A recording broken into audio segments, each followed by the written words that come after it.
From Idaho's News Channel 7, this is Viewpoint.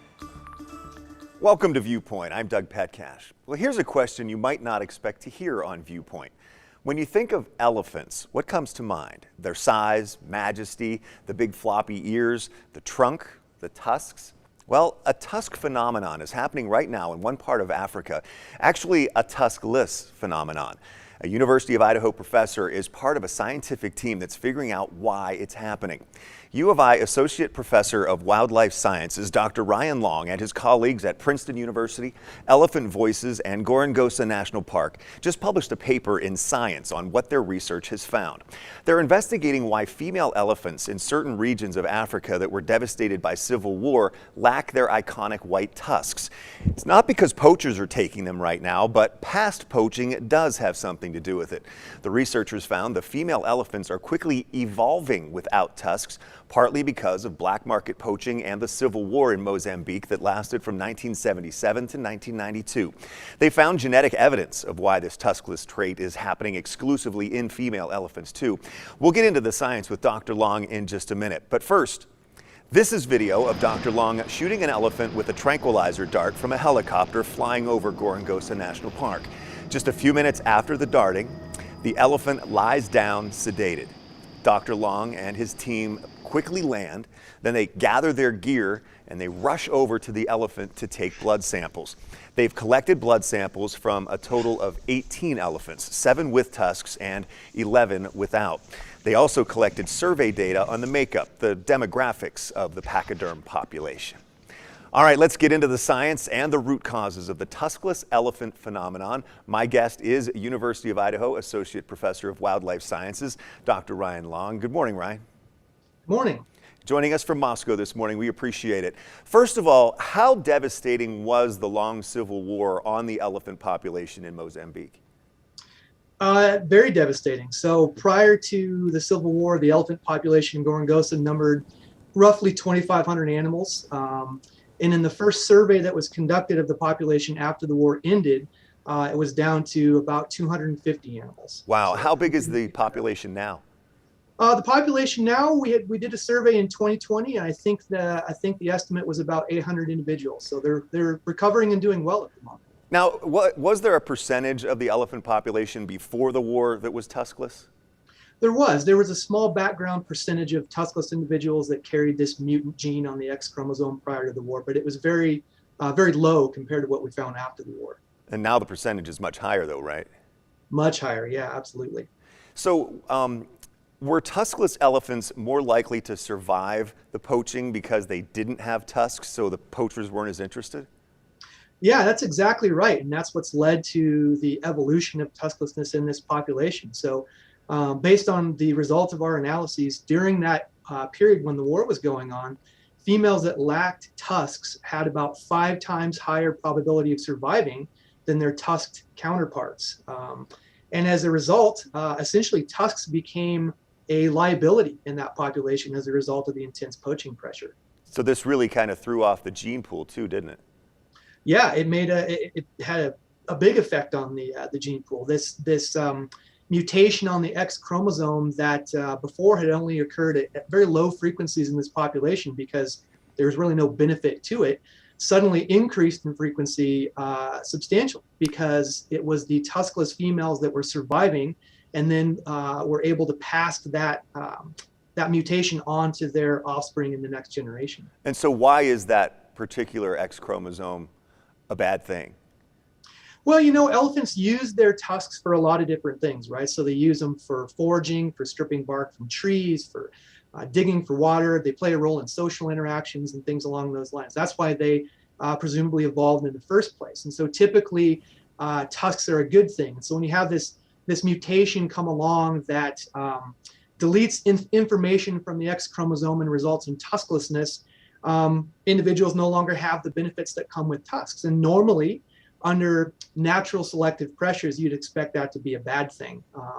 And so it was the poaching pressure where ivory is something that is obviously super valuable in the black market. And so in a very short period of time, tusks went from being something that was very beneficial for elephants to being something that was cost them their lives, essentially. And When we talked the other day before this interview, you were talking about how this chromosome is actually lethal to male elephants in utero, and so obviously then fewer males are being born. Why does it kill them in utero?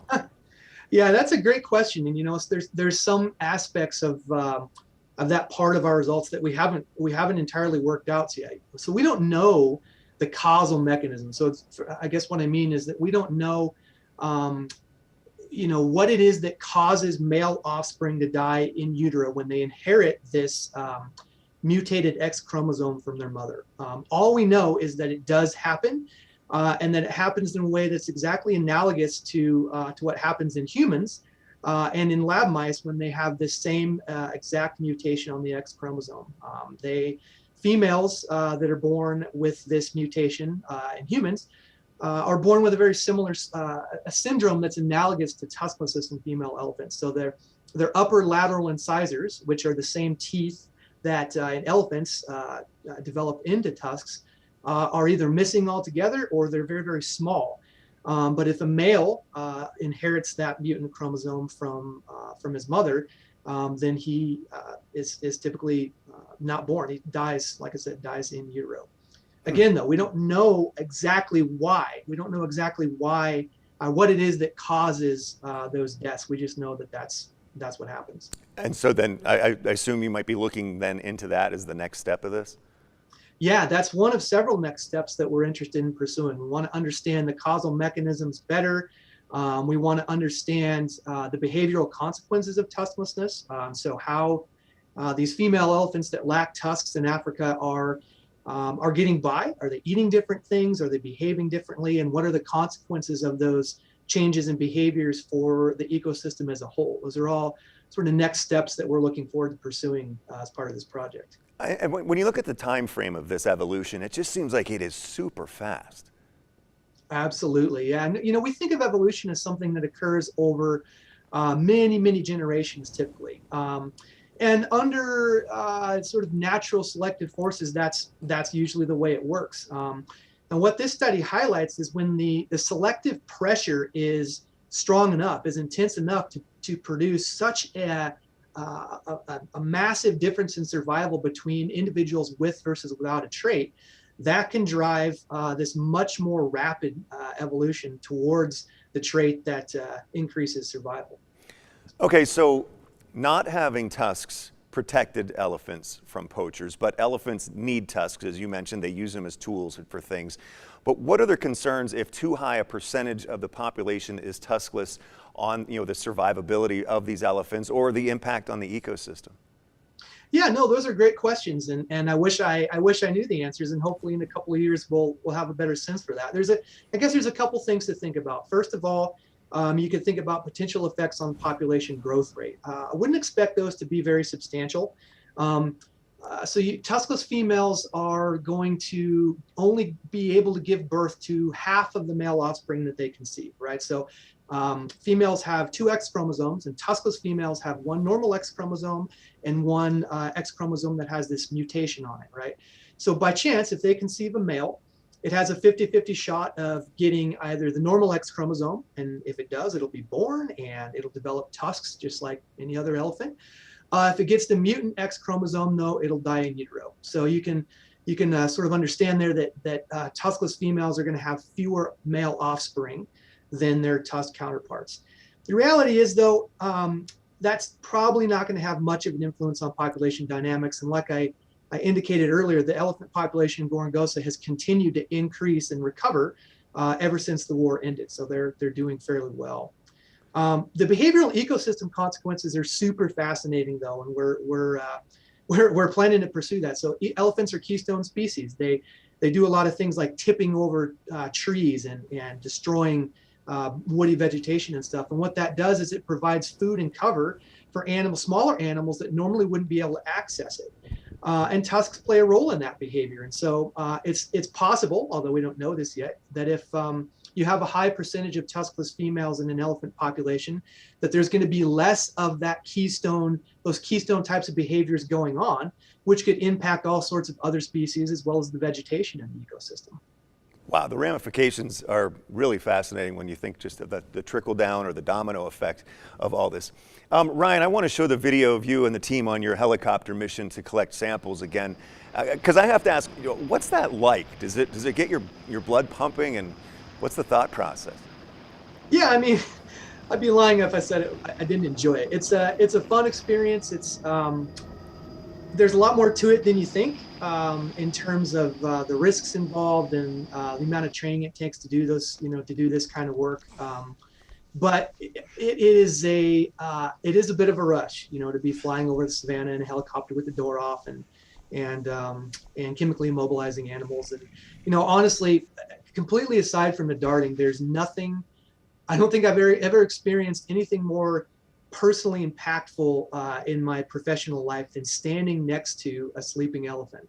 They're so massive, and just watching them breathe and sort of laying on their, it's almost like Jurassic Park, laying on their chest and feeling their tusks and their trunks, and it's just a life-changing experience. It really is. It's a real privilege. I was going to ask about that, so I'm glad you went in that direction with that. The animals aren't injured, though, right? They're just sedated. Oh no, I'm glad you asked. Yeah, there's no animals were injured during the collection of these data. No, so it's essentially analogous to the anesthesia that humans experience when they go through a surgery, right? So we dart the animal. It injects a combination of drugs that puts them to sleep and also helps regulate their blood pressure. And so they're completely unaware of anything that we're doing while they're asleep. And then once we're done, the immobilizing drugs are reversible. So we turn the helicopter on and we get it ready to go. And then one of us injects the reversal drug and runs to the helicopter and gets in, and we watch from the air. And usually within about 40 seconds or so, the animal's awake, and within a couple of minutes back on its feet. And how long does that whole process take? Like, how long is it actually sedated? It depends on the project and what data we're collecting. The capture that you're showing on this video, we were doing all sorts of things. We were collecting blood samples, tissue samples, fecal samples for diet analysis, mouth swabs. We were taking all sorts of measurements. We were putting a giant GPS collar on. So the whole process took about 45 minutes for that capture. Okay. Now, ultimately, what do you hope the research leads to? Well, we've designed this as sort of a multi-stage project, and our first goal was to try to understand the genetic underpinnings of this phenomenon, this increase in tusklessness. And we've got a lot of that worked out. Like I said, there's still some questions that we want to answer. So we're going to be collecting additional samples and doing additional genomic analyses to try to work out some of those causal mechanisms. And then the next couple of big stages really revolve around using the GPS collar data and the diet data to figure out whether there are significant differences in behavior, in habitat use, movement patterns, diet selection, things like that between female elephants with versus without tusks. And then the final stage of the project will be trying to sort of extrapolate those differences in behavior to their consequences for ecosystem processes in this savanna. All right, we're going to take a time out here, and coming up next with Dr. Long, Gorongosa National Park's amazing comeback story.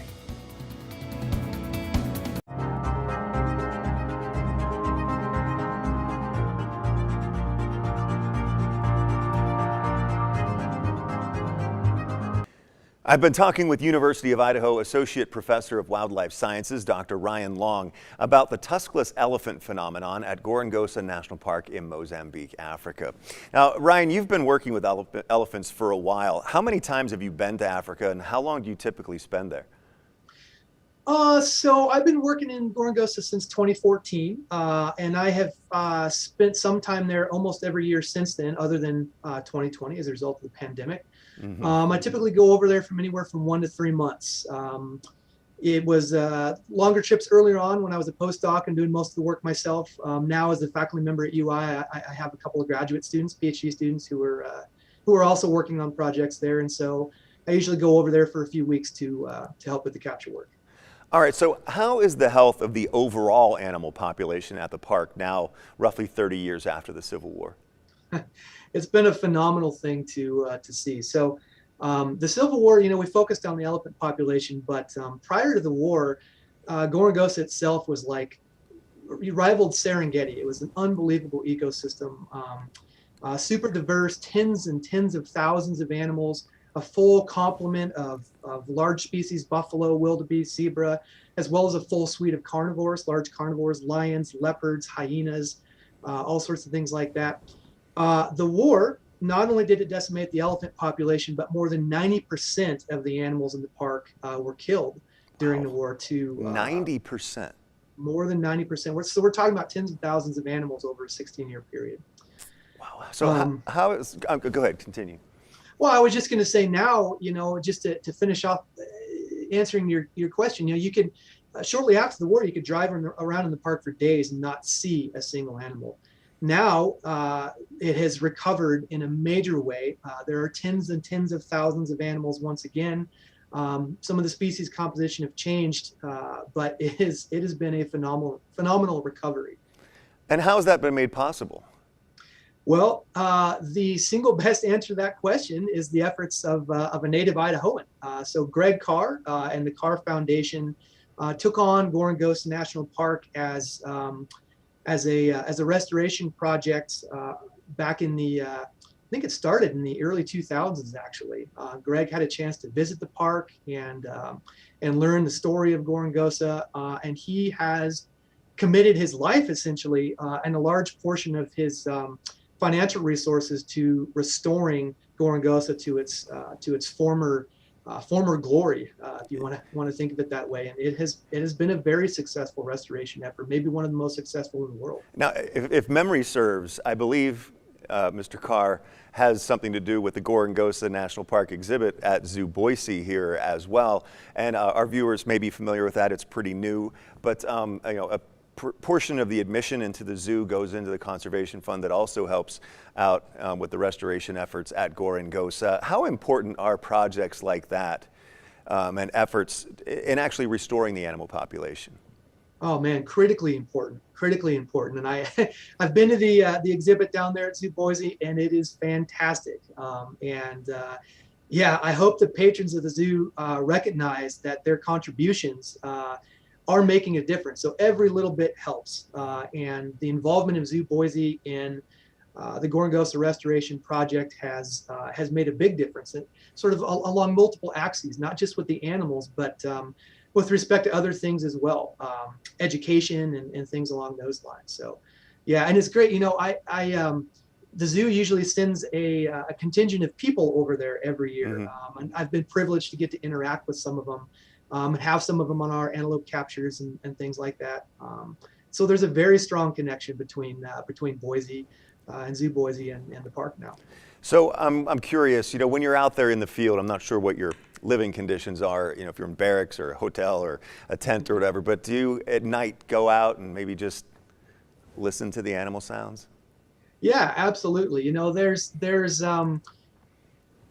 It's not as rough as you'd think. So one of the things, when I first started working in the park, there was no infrastructure for science. And so I was living in a dome tent, but that very quickly changed. And the research station at the park now is absolutely phenomenal. We have, fully functioning labs. The housing is really nice, and so it's a great experience. But being out at night in a park like this is also a really cool experience. So, we got to hear, there was a couple of times when I was there this summer when we could hear lions roaring just from our back porches. And I've got pictures of my wife standing on our back porch watching bull elephants feed like 20 yards away. So it's amazing. And just as long as the lions don't get too close, right? Yeah, exactly. Yeah, All right. It makes you a little nervous in the dark. We just have a couple seconds left, so my final question is, can I go?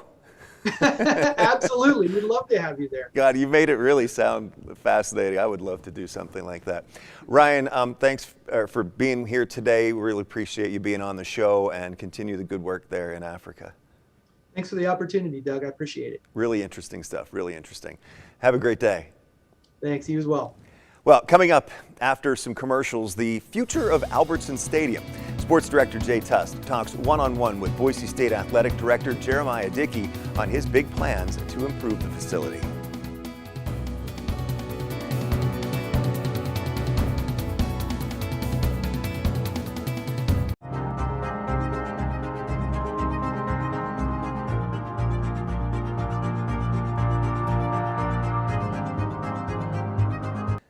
It's been almost 2 months since Boise State announced plans to do a full assessment of their athletic facilities. Our sports director, Jay Tusk, caught up with Boise State Director of Athletics, Jeremiah Dickey, for an update.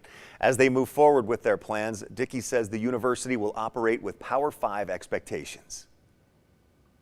What is the sense of urgency for an upgrade at Albertson Stadium, and when do you expect and what do you want to see potentially that place look like in a few years? My goal is to be prepared in the spring to really lay out this vision and to put pen to paper to say, this is what this is going to look like and this is what it's going to take. And so there needs to be a sense of urgency, and I would like to move as quickly as possible, and we need to do better. You know, we have so much history here, Jay, and we need it on our press box. It can't be every year, you know, us going to the sign shop and recreating banners. That is not Power 5 mentality. We need to take it to the next level. And so it could be how we celebrate our teams to additional premium space. I mean, we have a ton of space underneath our concourse on single side of the stadium. Like, we could create an additional club. I mean, there are a number of things that we could do that I would consider as low-hanging fruit. And when you look at a vision and a plan like this isn't like a 12 to 18 month deal, right? It starts now, but this could be anywhere from a 5 to 10 year deal plan where we look at holistically every sport program, every facility, and say, this is what we're going to do. And the donors are going to drive that. Bronco Nation is going to drive that.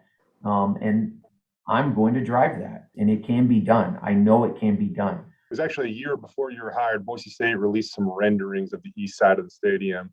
Are those renderings still significant in any way? And from a structural standpoint, we've heard about maybe bowling in one of the other sides. Would that cause other, projects like at the athletic center? If you guys choose that side, would you guys have to tear down and rebuild that too?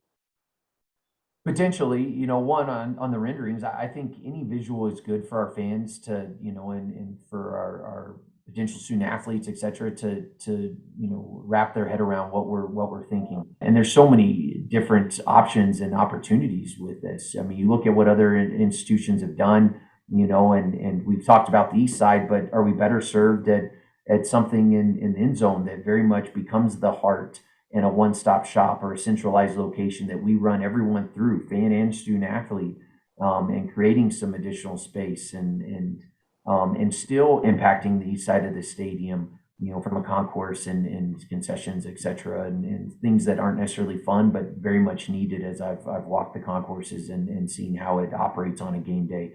So yeah, does it help us? For sure. Is that the finished product? Absolutely not. And I would expect us to have updated renderings and other things that we'll be able to utilize as we go out and tell and sell this story. And we'll see how all this develops over the coming months and years. That's all of our time for this week's Viewpoint. Thank you so much for watching. I'm Doug Petcash. I'll see you tomorrow on Wake Up Idaho, and right back here next Sunday morning for another Viewpoint. We're to leave you now with some more elephants.